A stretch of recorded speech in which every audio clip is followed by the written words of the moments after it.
Opening it up, you've got the Mi 5S Plus itself. Let's peel the plastic off. This reminds me of the Redmi Pro, the brushed metal back and the dual camera. Anyway, let's set it aside for the time being. We then have a quick start guide and a SIM ejector tool.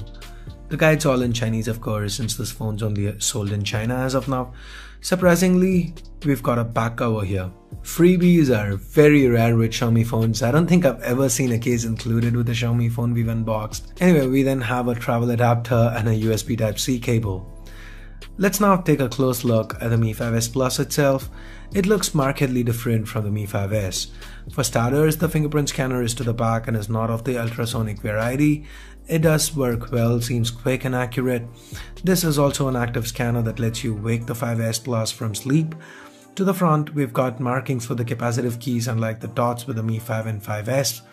Above that, we've got a 5.7-inch display, and up top, we've got the notification LED, earpiece, sensors, and a 4-megapixel camera with large 2-micron sized pixels, just like with the Mi 5S. To the back, dual 13-megapixel cameras, a dual-tone dual LED flash, a fingerprint scanner, and Mi branding at the bottom. Note that the top and bottom pieces are plastic, that's for the antenna.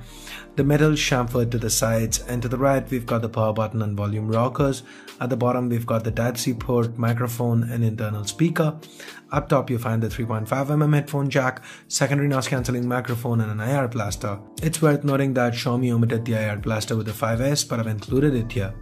To the left, we've got a dual SIM tray, no microSD support here.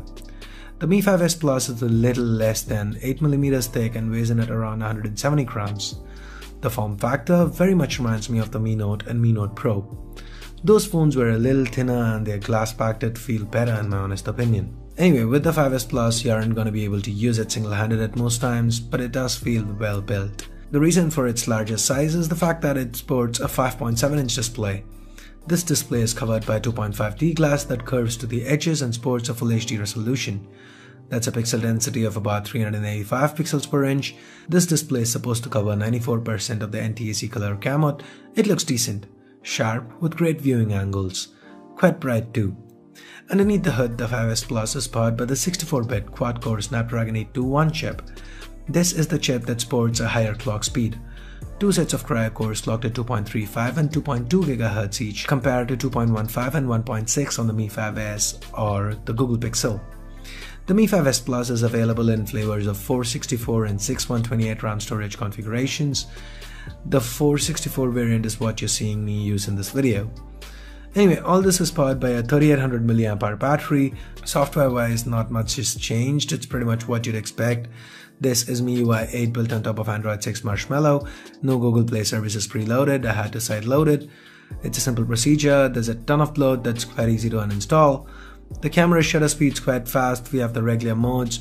The stereo mode is new. This lets both cameras work together to shoot brighter images. You also get a dedicated monochrome mode. This is a dual camera setup on the Mi 5S Plus, two 13-megapixel sensors, and unlike the one on the Redmi Pro, Xiaomi is not using this for aperture and focus manipulation. Instead, like with the Huawei P9, one sensor is monochrome to capture more detail and the other is color. So here are a few samples that we quickly shot around the office. So let me know what you think about the camera performance.